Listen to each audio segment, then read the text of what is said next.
Have you ever been on a high ropes course before? I remember being on this platform, maybe 30, 40 feet in the air. You're harnessed in for sure. You've got a harness and kind of a safety line in, and they're like, okay, so you're going to step off this platform and you're going to walk across this bridge. They called it a bridge, but it was basically planks of wood suspended between two wires that looked anything but secure. And I'm not particularly comfortable at heights, so I'm getting these knots in my stomach. There's some hesitation. I can feel it. Everybody that's there can feel it.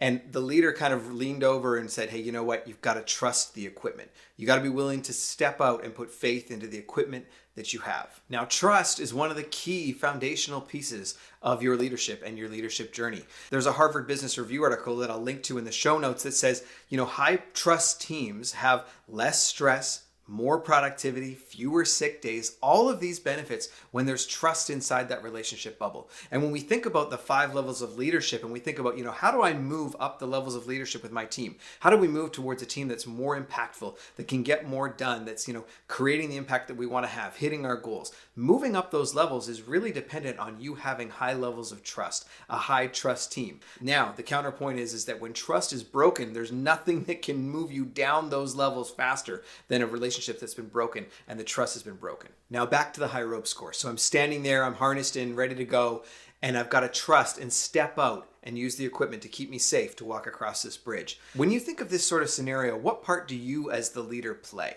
You're the equipment. You're there to serve and equip your team to be able to step out in that journey, to be able to move towards the vision, to be able to move towards the goal. And so being the equipment, the thing is that, you can be there, you be the equipment, you're strong, but until that person actually takes the step and gives you the trust and actually takes that step, that's when trust is truly formed. That's when the relationship is built. I can't stand in front of a team and say, hey, you know what, I'm a trustworthy person. You need to trust me, right? That's not how trust and leadership and development works, right? It's growing as a person and growing that trust in your team so they can step out and say, hey, you know what? I trust you. I'm willing to take this risk. I'm willing to take these steps and move towards this vision. Now, you might say in a new leadership position, you might say, well, hold on a second. I'm the supervisor. I'm the manager. They need to trust me. Like if I say, hey, we should go this direction, I'm the supervisor, hey, we need to get this done by the end of the day or whatever like that. They should trust me that I'm making the right decision, right? But that's like the first level of leadership, positional leadership. It's like you want to get out of that level as quick as possible because they don't actually trust you. They don't really know you. They'll follow you only to the point where it's just like, I don't want to get fired, so I guess I'll do what they say,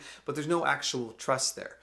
So slow down just a second if you're in that position where you're going, hey, shouldn't they just trust me because I'm the leader? No. But here's the good news. Trust can be earned. So let's look at some ideas of how can we earn trust with our team? How can we move up those levels of leadership? And how can we build trust together? So the first recommendation I have when it comes to earning trust and building trust with you and your team members, be the example.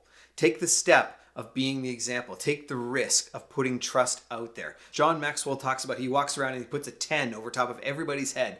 And I've heard it said another way is saying, you know what? I put 100% of my trust into someone that's new on my team right away. When you put 100% trust into someone and then you do a great job of communicating, what are your expectations? Where are we going? Here's the vision. And then communicate if that trust is broken. Say, you know what? I had 100% trust with you. Now I've only got 90% trust because of X, Y, Z. How can we get back to 100% trust? But be the example of saying, you know what, I'm going to step out and trust first. Don't wait for someone to trust you. Be the leader. You actually get to take responsibility and put the trust in your team. And the second way that we can build trust is to be transparent.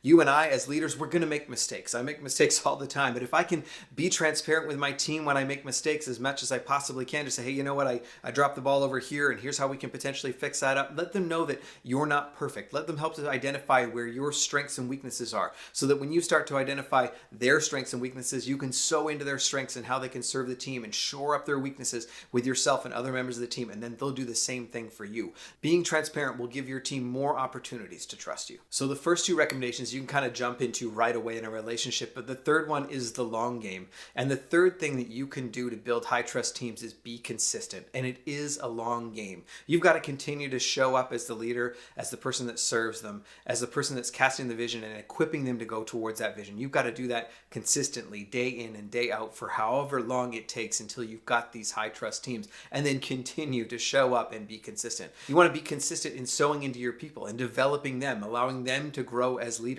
That's when you're talking about really upping your game and moving up those 5 levels of leadership. When you do that over long and consistent periods of time, you build high trust, high performing teams that are going to have more of an impact, and they're going to put more trust into you. But it doesn't happen overnight. Trust is earned. It does take time. So hey, 2023 is just around the corner. Isn't that crazy? Are you looking to grow and become a better leader in the next year? Would you mind leaving me a comment in the video below saying, hey, yes, I'm looking to grow as a leader next year. I'm excited about the different things that I want to dive into as we head into this new year to equip you to be a better leader, to equip you in your personal growth and leadership journey and spiritual growth journey. So if you're looking to continue to grow in that space, I'd love you to just say, hey, yes, you know what? I'm excited about growing as a leader in 2023. So leave that comment below. I hope you have a blessed rest of your day, and I look forward to connecting with you again next week.